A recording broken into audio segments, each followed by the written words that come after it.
خدا کے دین کی خدمت کا ایک انمول ادارہ ہے، ادارہ رہبر انسانیت تو سب کو پیارا ہے، ادارہ رہبر۔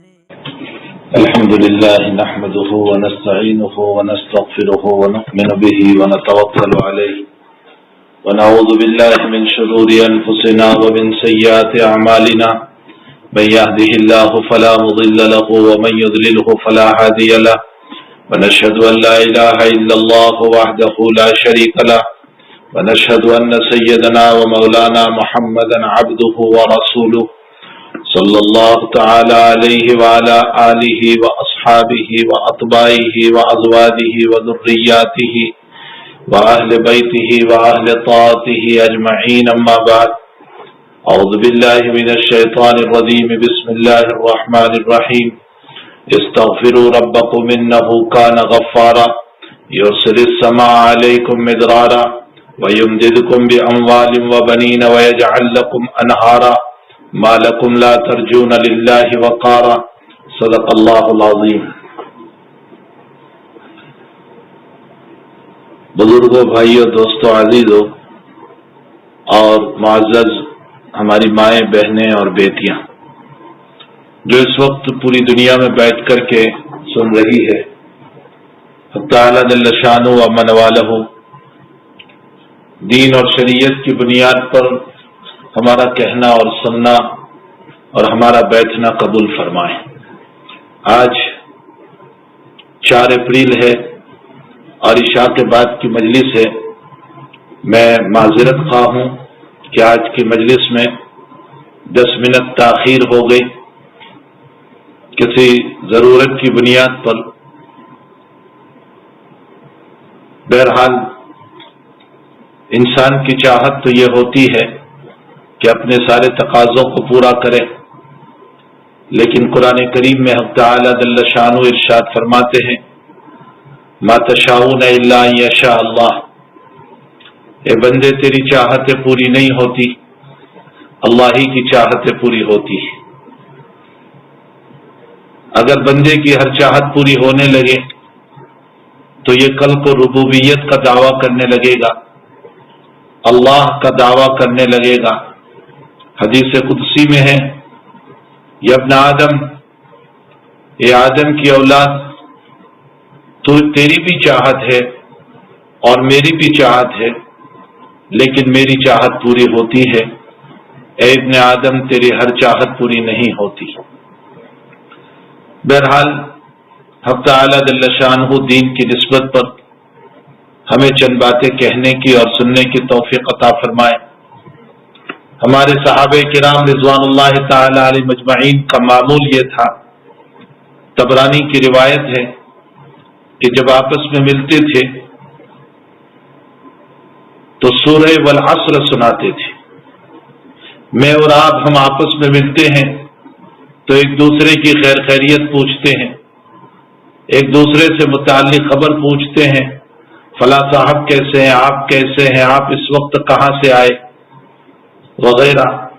حضرات صحابہ کا معمول یہ تھا کہ جب آپس میں ملتے تھے تو والعصر کی صورت سناتے تھے، اس لیے کہ والعصر کی صورت اتنی جامع صورت ہے کہ حضرت الامام محمد ابن ادریس الشافعی رحمہم اللہ تعالی فرماتے ہیں کہ اگر اللہ تعالیٰ پورا قرآن نازل نہ کرتا اور صرف سورہ والعصر نازل کر دیتا تو بھی انسان کی ہدایت کے لیے کافی و شافی تھا۔ یہ اتنی جامع صورت ہے، صحابہ کرام اس صورت کو سنا کر یاد دلاتے تھے ہر انسان کو اس کی زندگی۔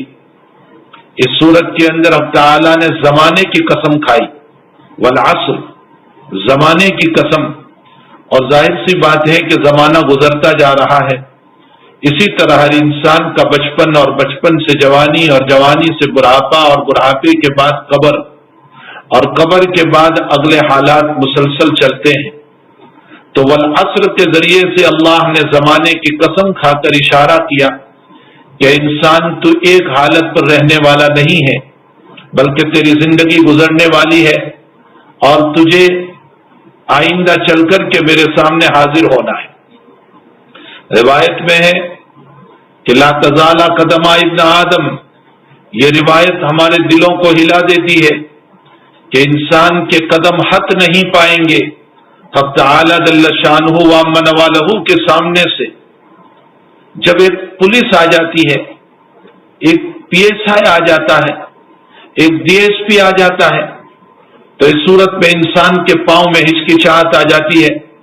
ساری کائنات کا مالک جب اپنے سامنے کھڑا کرے گا اور ہمیں کچھ سوالات کرے گا، ان سوالات میں ایک سوال یہ ہوگا کہ ہم نے تمہیں جوانی دی تھی، وہ جوانی کہاں خرچ کی تھی؟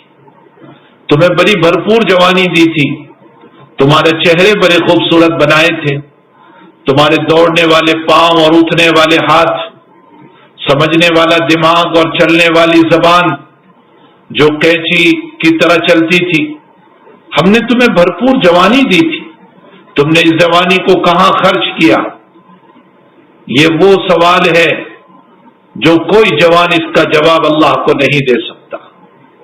آج ہماری جوانی عیاشیوں میں، بدماشیوں میں، نالائکیوں میں، نافرمانیوں میں، بغاوتوں میں، اللہ کی اطاعت کے خلاف ترک نماز میں، نمازوں کے چھوڑنے میں، شراب نوشیوں میں، جوا کے کھیلنے میں، زنا کے کاموں میں اور گندی تصویروں کے دیکھنے میں، غیبت میں اور بے حیائیوں میں گزر رہی ہے۔ اللہ کے سامنے ہم اس کا جواب نہیں دے پائیں گے کہ ہم نے جوانی کو کہاں گزارا تھا۔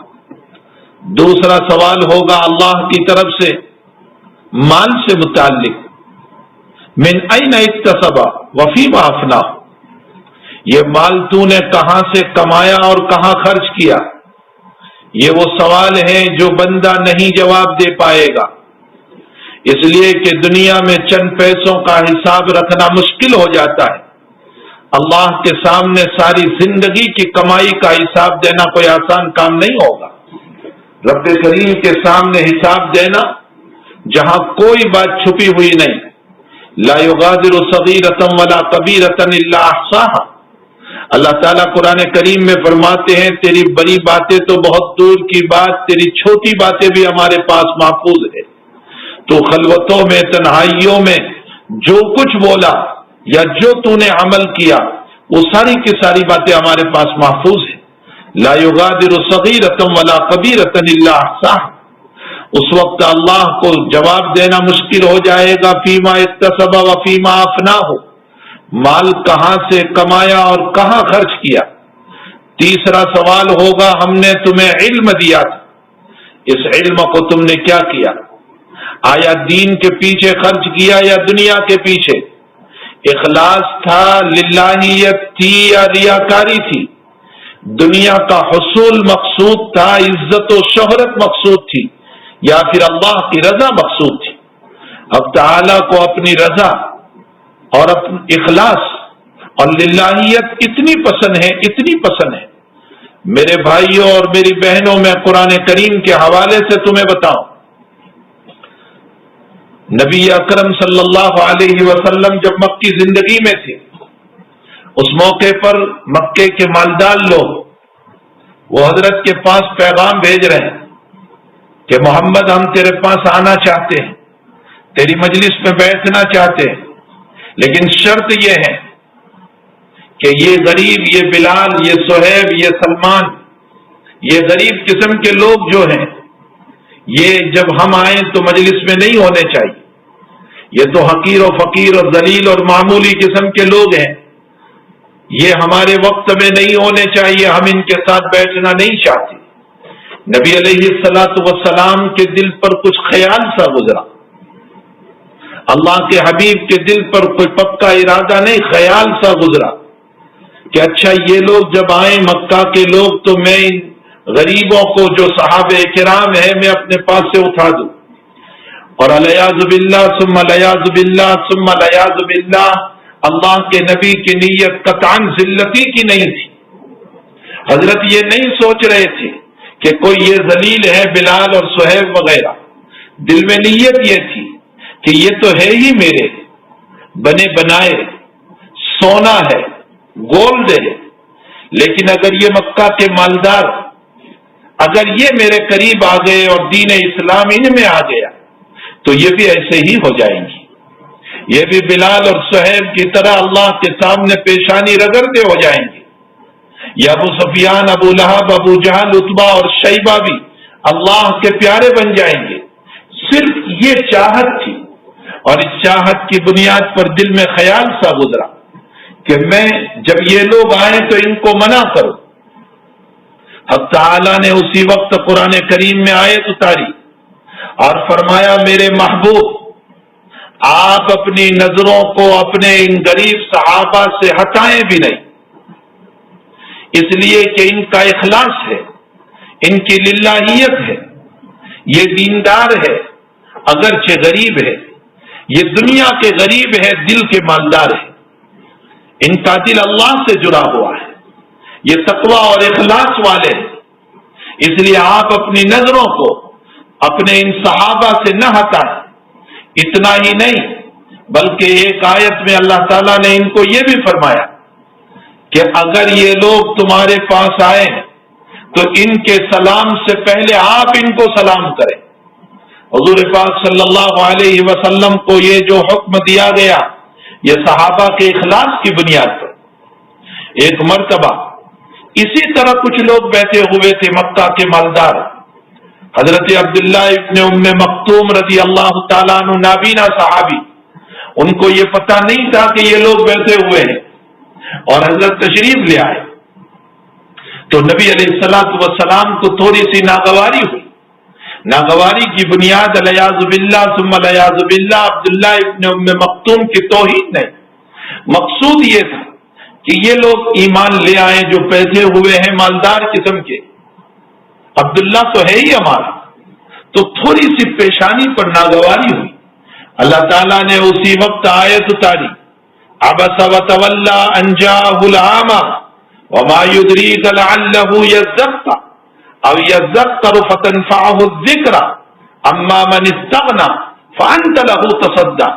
عبس وتولی، اے میرے محبوب تیری پیشانی پر بل آیا، تو نے ناگواری کا اظہار کیا، ان جاءہ العامی، اس بات سے کہ ایک نابینا صحابی تیرے پاس آیا، وما یدریک لعلہ یزکا، تجھے کیا پتا کہ اس جماعت کے مقابلے میں اس کا دل اللہ سے کتنا لگا ہوا ہے، اس کا تعلق کتنا زبردست ہے۔ معلوم ہوتا ہے اللہ کے وہاں نہ مالداری، نہ دولت، نہ خوبصورتی، نہ دنیا کی ٹیپ ٹاپ دیکھی جاتی ہے، اللہ کے وہاں دل کی دھڑکن دیکھی جاتی ہے، رب کے وہاں دل دیکھا جاتا ہے کہ اس کا دل اللہ کی یادوں میں کتنا۔ اسی لیے عید الاضحیٰ کے بعد میں لاکھ کی قربانی خرید لو، 1.5 لاکھ کی خرید لو، 2 لاکھ کی خرید لو، اس کا کوئی مسئلہ نہیں ہے۔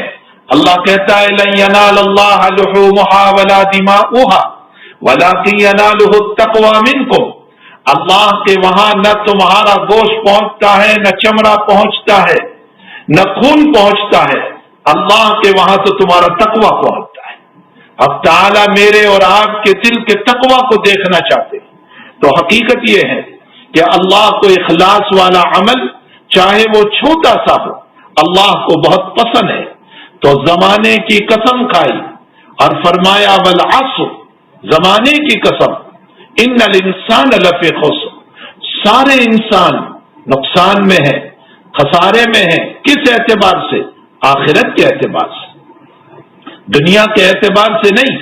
دنیا میں تو ہر انسان چاہے اللہ کا باغی، نافرمان، منکر، اللہ کو نہ ماننے والا، کسی اور کا پرستار، لیکن وہ بھی دنیا میں تنتناتا اور دندناتا ہوا چل رہا ہے۔ یہاں خسارے سے مطلب آخرت کا خسارہ ہے جو جہنم کی شکل ہے۔ ان الانسان لفی خسر، سارے انسان خسارے میں۔ کامیاب کون ہے؟ الا الذین آمنوا، مگر جو ایمان لائے، ایک اللہ کی توحید کے قائل ہوئے، رسول کی رسالت کے قائل ہوئے، تمام رسولوں پر جن کا ایمان ہوا، جو اللہ کی کتابوں پر، فرشتوں پر ایمان لائے، جو آخرت کے اوپر ایمان لائے، جو مرنے کے بعد دوبارہ زندہ ہونے پر ایمان لائے، جو تقدیر پر ایمان لائے کہ اچھائی بھی اللہ کی طرف سے، برائی بھی اللہ کی طرف سے، بیماریاں بھی اللہ کی طرف سے، شفا بھی اللہ کی طرف سے، رزق بھی اللہ کی طرف سے، غریبی بھی اللہ کی طرف سے، جو اس پر ایمان لائے۔ اسی لیے حدیث شریف میں ہے کہ تدبیر اختیار کرنے کے بعد اگر کوئی مسئلہ آ جائے تو تم یہ نہ کہو کہ اگر میں یہ کرتا تو یہ ہوتا، اس کا مطلب یہ ہے کہ تمہارا تقدیر پر ایمان نہیں۔ حرف لو کو استعمال نہ کرو، نبی کریم صلی اللہ علیہ وسلم نے منع فرمایا کہ حرف لو کو استعمال نہ کرو کہ اگر میں یہ کرتا تو یہ نہ ہوتا، بس تدبیر اختیار کر لی، اب توکل اللہ پر کرو، اعتماد اللہ پر کرو، اب جو ہوگا ہم اس پر راضی ہیں، اب تعالیٰ کی طرف سے تمام مسائل پر راضی ہے۔ تو بہرحال الا الذین آمنوا، جو ایمان لائے، وعملوا الصالحات، اور اعمال صالحہ کیے۔ اعمال صالحہ کا مطلب صرف نماز نہیں، صرف روزہ نہیں، صرف زکوٰۃ اور حج نہیں، اعمال صالحہ کا مطلب حقوق اللہ بھی ہے، حقوق العباد بھی ہے۔ اللہ کے حقوق بھی ادا کرو، بندوں کے حقوق بھی ادا کرو، اور ان دونوں کا تعلق اپنی ذات سے۔ آگے فرمایا وتواصوا بالحق، تم لوگوں کو حق بات بتاؤ، حق بات کی تلقین کرو، بھلائی کا حکم کرو اور برائی سے روکو۔ ظاہر سی بات ہے کہ جب تم یہ کام کرنے کے لیے نکلو گے تو نتیجہ یہ ہوگا کہ کوئی گالی دے گا، کوئی برا بھلا کہے گا، کوئی تان و تشنیع کرے گا، تو اس پر وتواصوا بالصبر، صبر کی بھی تلقین کرو اور صبر کی باتوں کو بھی چلاؤ۔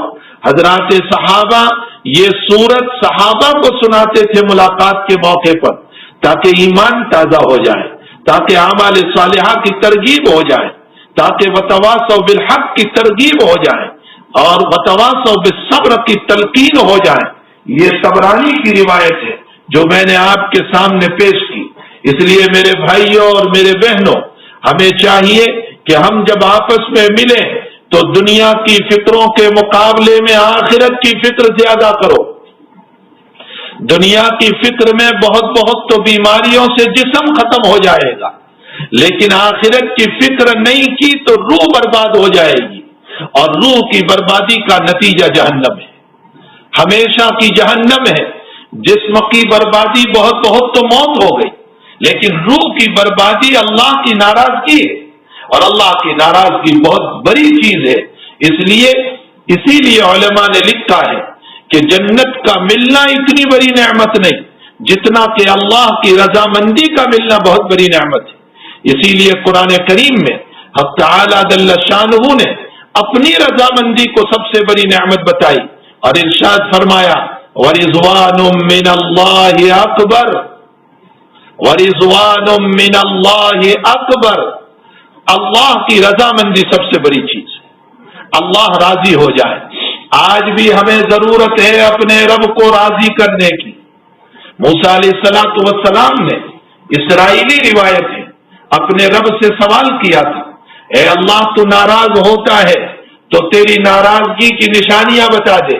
اللہ نے فرمایا میں بے وقت بارش برساؤں گا، تمہارے کھیتوں کو تباہ کروں گا، تمہارا مال بخیلوں کے ہاتھ میں دوں گا تاکہ نہ خود کھائیں نہ دوسروں کو دے، اور تم پر ظالموں کو مسلط کروں گا جو تمہارے حقوق کو پامال کریں گے، اور جب میں تم سے خوش ہوں گا تو وقت پر بارش برساؤں گا، مال سخیوں کے ہاتھ میں دوں گا، اور تم پر حاکم جو ہیں وہ عادل دوں گا تاکہ وہ عدالت اور انصاف کے ساتھ کام کریں۔ یہ ساری نشانیاں اس وقت موجود ہیں۔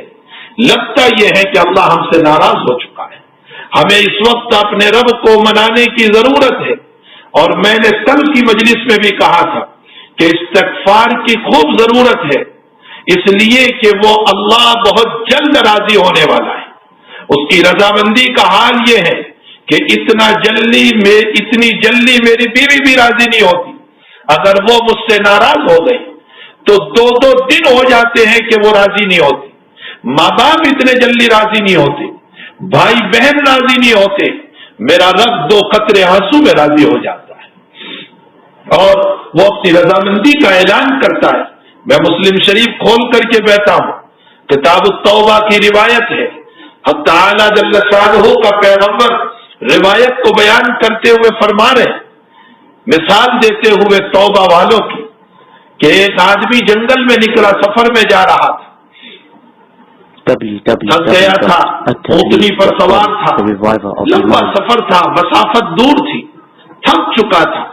اس نے دیکھا کہ ایک سایہ دار درخت ہے، اس کے نیچے وہ آرام کے لیے اترا، اس کی آنکھ لگ گئی، سو گیا، گہری نیند آ گئی، اپنی سواری اور اونٹنی کو چارہ چڑھنے کے لیے چھوڑ دیا تھا۔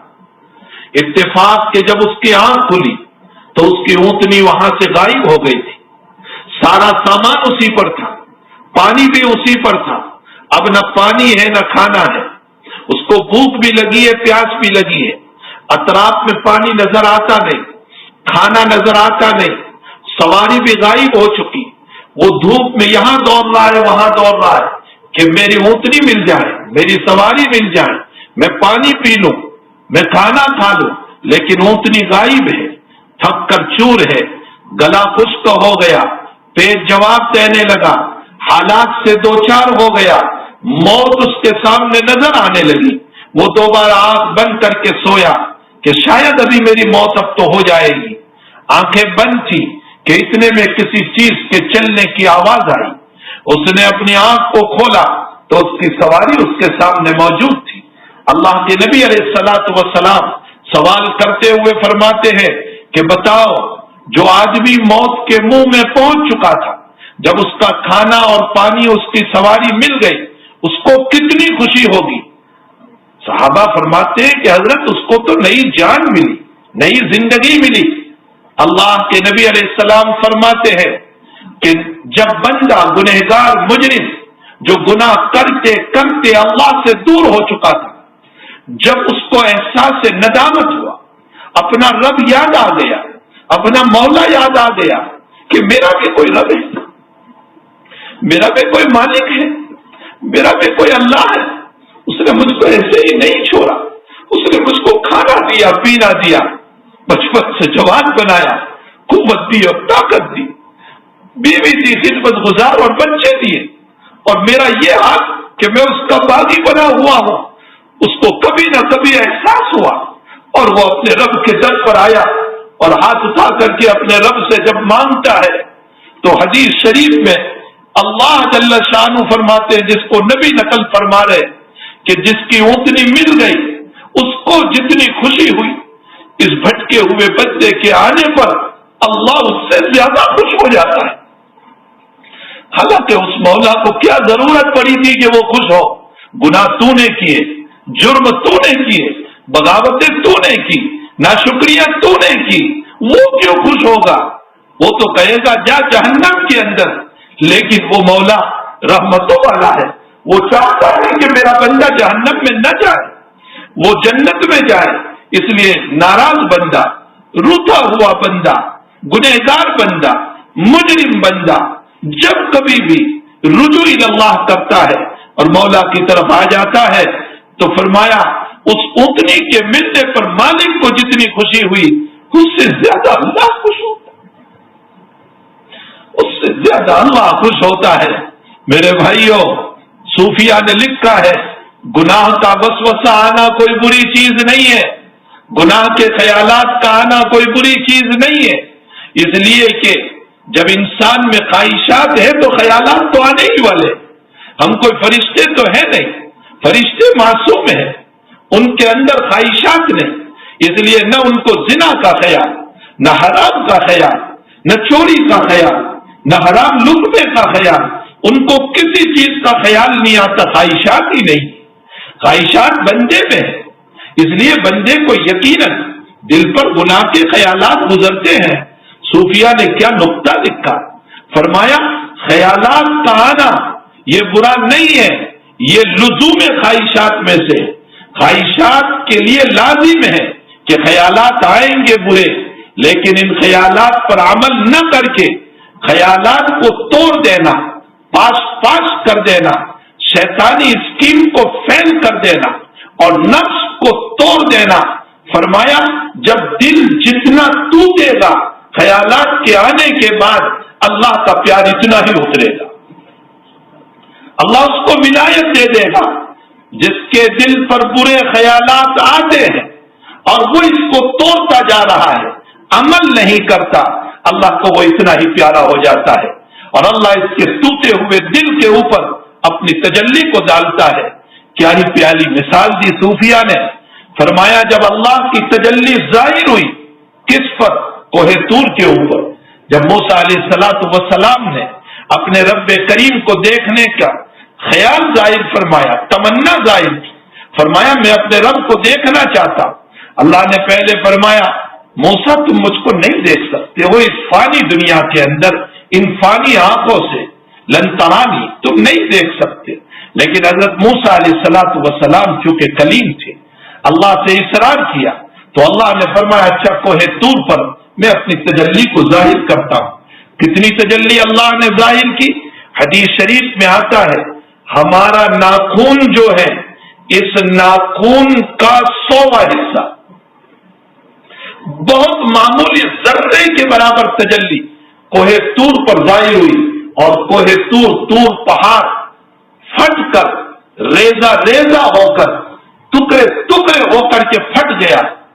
حضرات صوفیہ فرماتے ہیں اگر یہ پہاڑ نہ پھٹتا تو ساری تجلی اوپر سے اوپر چلی جاتی، لیکن پہاڑ اس لیے پھٹا کہ اس کے اندر اللہ کی تجلی اتر جائے، تو ہم بھی برے خیالات کے ذریعے دور کر کے اپنے دل کو توڑ دیں گے اور پاس کر دیں گے تو ہمارے دلوں کے اندر اللہ کی تجلی اتر جائے گی اور اب تعالیٰ ہمارے دل کو منور بنا دے گا، مجلہ بنا دے گا۔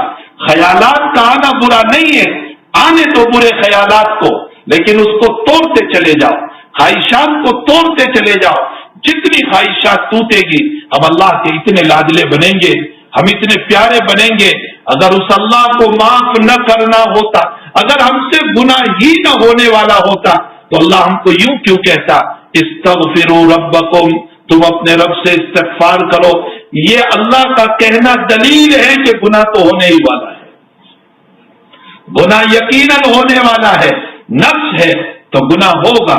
پھر ساتھ ساتھ مفسرین فرماتے ہیں اللہ کا یوں کہنا استغفروا ربکم انہ کان غفارا، تم اپنے رب سے استغفار کرو اس لیے کہ وہ بہت بڑا معاف کرنے والا ہے، یہ کہنا اس بات کی دلیل ہے کہ وہ معاف کرنے کے لیے تیار ہے۔ اگر اس کو معاف نہ کرنا ہوتا تو وہ کیوں کہتا استغفروا ربکم انہ کان غفارا؟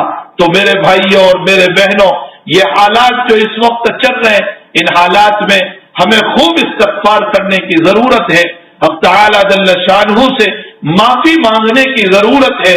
ہم کسی کے گناہوں کو دیکھیں اس کے بجائے خود اپنی زندگی کو دیکھیں، اپنے گناہوں کو دیکھیں، اپنی آخرت کو سنوارنے کی فکر کریں، اپنی عاقبت کو بنانے کی فکر کریں۔ دوسروں کی زندگی سے متعلق اللہ مجھ کو نہیں پوچھے گا، میری زندگی سے متعلق اللہ مجھے پوچھے گا۔ میری زبان، میرے کان، میری ناک، میرے ہاتھ، میرے پاؤں، اس سے متعلق اللہ تعالیٰ مجھ کو پوچھے گا۔ میری خواہشات سے متعلق اللہ تعالیٰ مجھ کو پوچھے گا۔ اس لیے ہمیں چاہیے کہ ہم اپنی زندگی کی فکر کرنے والے بنے، اور جتنی اپنی زندگی کی فکر کریں گے اللہ تعالیٰ کی طرف سے اتنی عنایات اترے گی۔ ایک حدیث شریف کے اوپر میں اپنی بات کو ختم کروں، بخاری شریف کی روایت ہے، نبی کریم صلی اللہ علیہ وسلم کا ارشاد ہے سبعۃ یظلھم اللہ یوم لا ظل الا ظل عرش الرحمن، 7 قسم کے لوگ وہ ہیں جن کو اللہ قیامت کے دن اپنے سائے میں، اپنے عرش کے سائے میں رکھے گا، اپنے عرش کے سائے میں، جب کوئی سایہ نہیں ہوگا، جب آفتاب سر کے اوپر ہوگا اور ایک بالش اور ایک ویٹ کے برابر آفتاب ہوگا اور لوگ پسینے میں غرقاب ہوں گے، ڈوبے ہوئے ہوں گے، اور کسی کا پسینہ گلے تک، سینے تک، کمر تک اور گھٹنوں تک لوگ پسینے میں غرقاب ہوں گے۔ اور آج کے حالات کا اگر میں نقشہ کھینچوں تو آج حالات دیکھ لیجئے، اگر گھر میں کسی کو کورونا کی بیماری ہو گئی تو خود ماں قریب نہیں آ رہی ہے، بچہ قریب نہیں آ رہا ہے، بیٹی قریب نہیں آ رہی ہے، شوہر قریب نہیں آ رہا ہے۔ یہ تو دنیا کا نقشہ ہے جو قیامت میں ہونے والا ہے۔ یوم یفر المرء من اخیہ، وأمه وأبيه وصاحبته وبنيه لكل امرئ منهم يومئذ شأن يغنيه. کل قیامت کے دن شوہر منہ چھپائے گا اپنی بیوی سے، نانا نانا میں تجھے نہیں جانتا، اس لیے کہ اگر بیوی کو جان لیا اپنی نیکیاں دینی پڑے گی، اور بیوی کہے گی نانا میں تجھے نہیں جانتی، اس لیے کہ جان لیا تو نیکیاں دینی پڑے گی. جو شوہر بیوی کو پیار بھری زندگی دیتا ہے وہ قیامت میں چھپے گا، اور جو بیوی شوہر کو پیار بھری زندگی دیتی ہے وہ قیامت میں چھپے گی. اور جو اولاد اپنے ماں باپ کے لیے دنیا میں دوڑ رہے ہیں وہ قیامت میں منہ چھپاتے پھریں گے. اور جو ماں باپ اپنی اولاد کے لیے سب کچھ قربان کر رہے ہیں وہ قیامت کے دن منہ چھپاتے پھریں گے کہ کہیں نیکیاں نہ دینے پڑے. لیکن ہاں یہ بھی یاد رکھے جن میں نیکیاں ہوگی ہم تعالیٰ ان کو ایک دوسروں سے ملاقات کرا گے، ایک دوسرے کے درجات کو بلند کرائے گا. تو قیامت کے دن کا یہ حال ہوگا، یوم یفر المرء من اخیہ وامہ وابیہ وصاحبتہ وبنیہ لکل امرئ منہم یومئذ شأن یغنیہ. تو میرے بھائیوں اور میری بہنوں، قیامت کے دن جب کوئی سایہ نہیں ہوگا، اللہ اپنے عرش کے سائے میں رکھے گا. وہ 7 قسم کے لوگ کون ہیں؟ امام عادل، انصاف کرنے والا بادشاہ، چاہے وہ ملک کا بادشاہ، چاہے وہ حکومت کا بادشاہ، چاہے وہ گھر کا باپ ہو، چاہے وہ بیوی کا شوہر ہو، چاہے وہ اولاد کا باپ ہو، چاہے وہ درسگاہ کا ٹیچر اور استاد ہو، چاہے وہ مدرسے کا ناظم ہو، چاہے وہ اسکول کا ہیڈ ماسٹر ہو، یہ تمام کے تمام اس کے اندر داخل ہے. امام عادل. اور دوسرا کون؟ ورجل قلبه معلق بالمسجد، وہ آدمی جس کا دل مسجد سے جڑا ہوا ہے، جو دکان پر ہے لیکن فکر نماز کی ہے، جو عورت کھانا پکا رہی ہے لیکن فکر نماز کی ہے، جو سفر کر رہے ہیں لیکن فکر نماز کی ہے، جو کاروبار میں لگے ہیں لیکن فکر نماز کی ہے، جو کھیتی کر رہے ہیں لیکن فکر نماز کی ہے. یہ عورت اور یہ مرد ورجل قلبه معلق بالمسجد، جس کا دل مسجد سے جڑا ہوا ہے، جو ہر وقت نمازوں کے فکر میں ہے کہ کب اذان ہو اور میں پہلے نماز پڑھ لوں. میرے بھائیوں، آپ کا کاروبار مبارک، آپ کی کھیتی مبارک، آپ کا جاب مبارک، لیکن وقت پر نمازوں کی پابندی کرو. میری بہنوں، تمہارا کھانا پکانا مبارک، تمہارا گھومنا اور تفریح کرنا مبارک، لیکن وقت پر نماز کی پابندی کرو. نماز فرض ہے. چہرے کا نور لپسٹک سے نہیں آتا، چہرے کا نور دنیا کے پاؤڈر سے نہیں آتا. چہرے کا نور جو ہے وہ سجدوں سے آتا ہے، وہ نماز سے آتا ہے. قرآن کریم میں حضرت تعالیٰ نے صحابہ کی صفت بیان فرمائی. محمد رسول اللہ والذین معه اشداء علی الکفار رحماء بینہم تراہم رکعا سجدا. اے پیغمبر اور اے لوگوں، اے قرآن کے پڑھنے والوں، تم ان صحابہ کو دیکھو گے کہ وہ اللہ کے باغیوں کے مقابلے میں سخت ہے، آپس میں ایک دوسرے سے پیار اور محبت کرنے والے ہیں. لیکن افسوس کہ صحابہ کے ماننے والے، نبی کے ماننے والے، قرآن کے ماننے والے، آج ان کا حال یہ ہے کہ اللہ کے باغیوں سے دوستی ہے اور آپس میں مسلمانوں سے نفرتیں ہیں، رحماء بینہم کے خلاف کر رہے ہیں. آگے فرمایا اے قرآن کے پڑھنے والوں، اگر تم ان صحابہ کو دیکھو، تراہم رکعا سجدا، جو کوئی رکوع میں ہے کوئی سجدے میں ہے. فرمایا سیماہم فی وجوہہم من اثر السجود، ان کی پیشانیاں چمکتی ہے سجدوں سے، ان کی پیشانیاں چمکتی ہے سجدوں سے. نور چہرے پر پیدا ہوگا نمازوں سے. میرے بھائیوں میری بہنوں، نور چہرے پر پیدا ہوگا نمازوں سے. دنیا کی چیزوں کے استعمال سے نور 10 منٹ رہے گا، اور چہرہ نمازوں کا، سجدوں کا نور جو ہے وہ ہمیشہ رہے گا. اور اسی نور سے فرشتے پہچان کر کہیں گے یہ ہے اللہ کا ولی، یہ ہے پیغام والا جس کو موت کے وقت کہا جائے گا ارجعی الی ربک راضیۃ مرضیہ فادخلی فی عبادی وادخلی جنتی. ہمارے حضرت مولانا عبداللہ صاحب کاپودروی رحمت اللہ علیہ، اللہ ان کی قبر کو نور سے منور فرمائے، حق تعالی ان کی بال بال مغفرت فرمائے. حضرت کے آخری وقت میں ایک وقت ایسا بھی آیا کہ لوگ کلمے کی تلقین کر رہے تھے، اگرچہ اس کے 3-4 دن کے بعد موت ہوئی، لیکن ایک وقت ایسا بھی آیا کہ کلمے کی تلقین کر رہے تھے اور وہاں یاسین شریف ایک صاحب بیٹھ کر پڑھ رہے تھے اور حضرت کی انگلی یاسین شریف کے ترجمے پر اللہ کی طرف چل رہے تھے اور اشارے سے سمجھا رہے تھے یاسین کا ترجمہ یہ وہ ذات ہے کہ جو ارجعی الی ربک راضیۃ مرضیہ، آجا میرے بندے میں تجھ سے راضی تو مجھ سے راضی۔ یہ وہ موت ہے جو اللہ تعالیٰ اپنے نیکوں کو عطا کرتا ہے، اپنے ولیوں کو عطا کرتا ہے، اپنے صالحین بندوں کو عطا کرتا ہے۔ تو رجل قلبہ معلق بالمسجد، جن کا دل نمازوں سے لگا ہوا ہے، وہ اپنے کاموں کو چھوڑ کر کے پہلے نماز پڑھتے ہیں، اللہ قیامت کے دن اپنے عرش کے سائے میں ان کو رکھے گا۔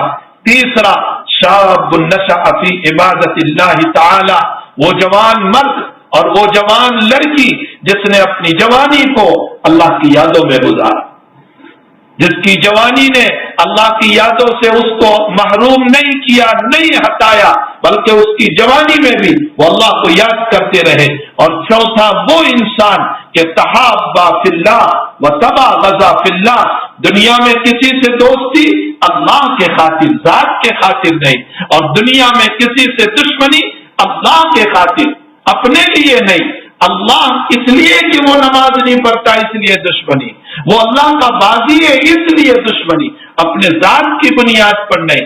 اسی طرح ایک وہ آدمی بھی ہے جن کو اللہ اپنے عرش کے سائے میں رکھنے والا ہے، فرمایا کہ جو خلوتوں میں بیٹھ کر اللہ کے سامنے روتا رہا، اپنے گناہوں کو یاد کر کے، اپنے آنسو کو بہا کر اپنے رب کے سامنے روتا رہا، حق تعالی جل شانہ اس کو بھی قیامت کے دن اپنے عرش کے سائے میں رکھے گا۔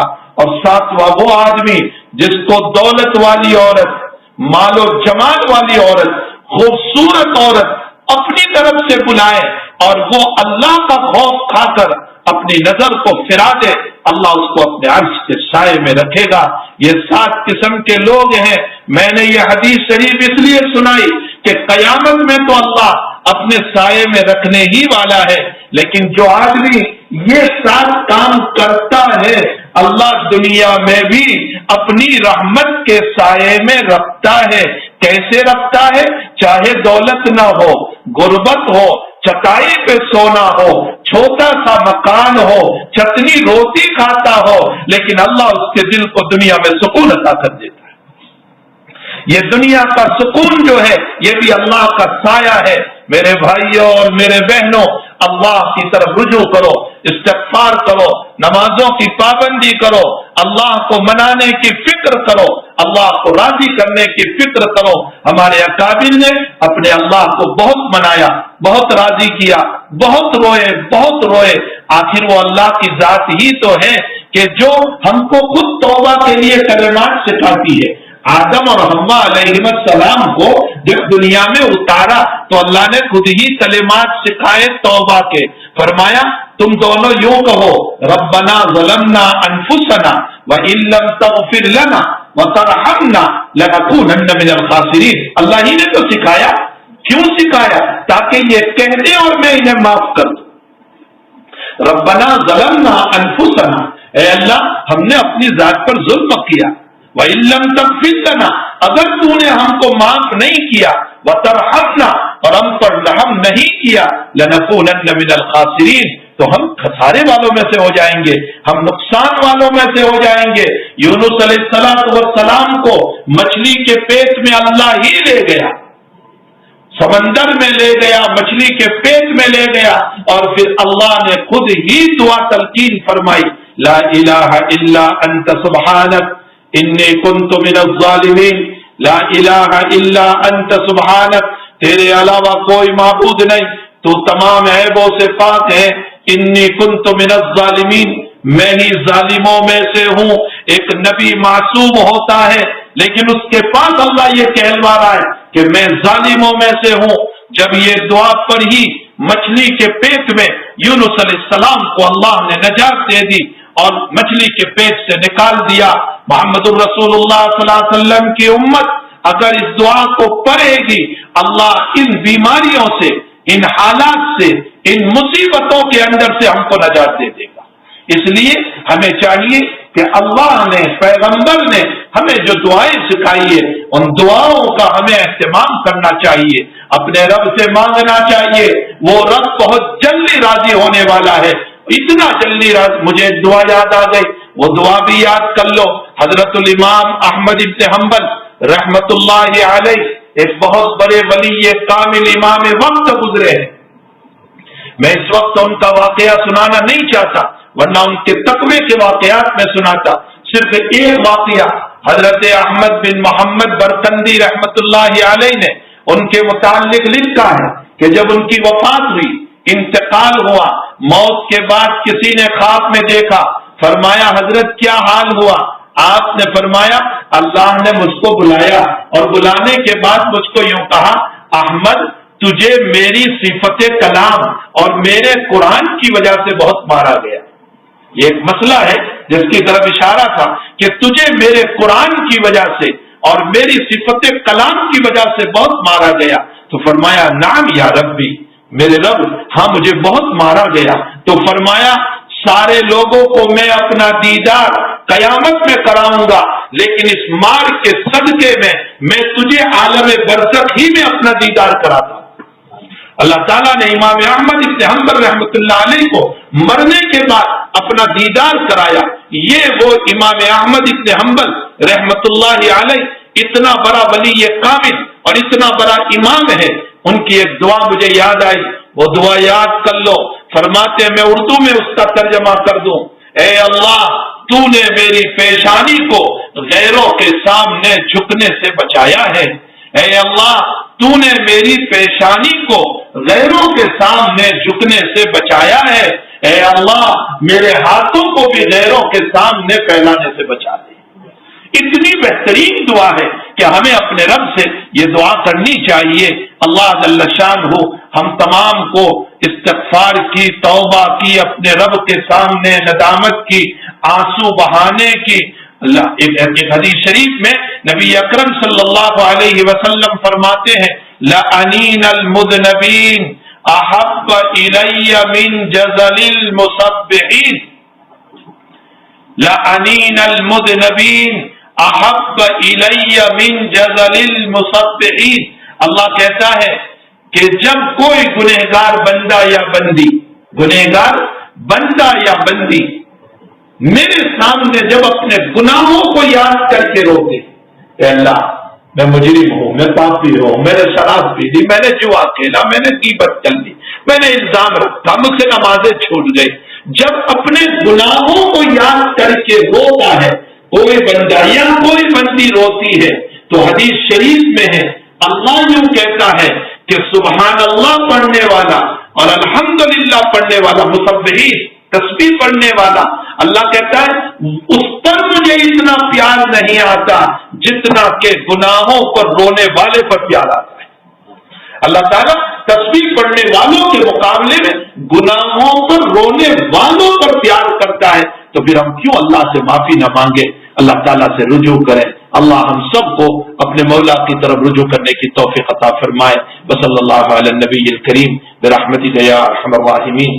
الحمد للہ رب العالمین والعاقبۃ للمتقین والصلاۃ والسلام علی سید الانبیاء والمرسلین وعلی آلہ وصحبہ واتباعہ وازواجہ وذریاتہ واہل بیتہ واہل طاعتہ اجمعین۔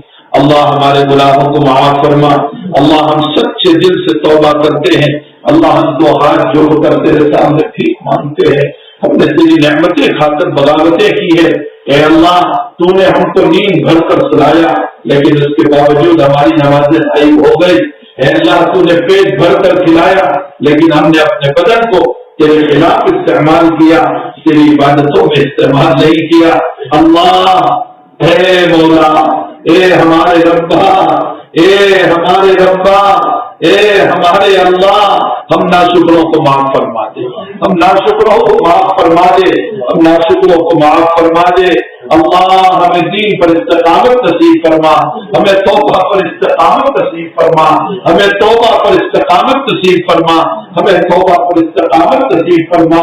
اللہ ہم ہر وقت توبہ کرتے ہیں پھر توبہ توڑ دیتے ہیں، پھر ہم توبہ توڑ دیتے ہیں۔ اللہ ہمیں توبہ پہ استقامت نصیب فرما۔ اللہ ہمیں اپنے نفس کے حوالے نہ فرما، اگر تو نے نفس کے حوالے کر دیا تو ہمارا نفس شرارتی ہے، شیطان ہمارے ساتھ ہے، دنیا کی لاوریانیت اور بے حیائی ہمارے سامنے ہے، ہم کو گناہوں کی طرف کھینچتی رہتی ہے۔ اللہ ہمارا ہاتھ پکڑ لے، ہمارا ہاتھ پکڑ لے، ہماری پیشانی پکڑ لے اور ہمیں دین متین پر چلا دے۔ ہم کو بھی چلا، ہمارے بیوی بچوں کو بھی چلا، ہمارے اہل و عیال کو بھی چلا، ہمارے بھائی بہن رشتے داروں کو بھی چلا، پوری امت مسلمہ کو چلا، سب کو نیک اور ایک بنا، سب کو نیک اور ایک بنا، سب کو نیک اور ایک بنا۔ اور اللہ ان بیماریوں سے سب کو نجات عطا فرما، ہماری دعاؤں کو اپنے فضل و کرم سے قبول فرما۔ صلی اللہ علیہ نبی کریم برحمتک یا ارحم۔ ادارہ رہبر انسانیت تو سب کو پیارا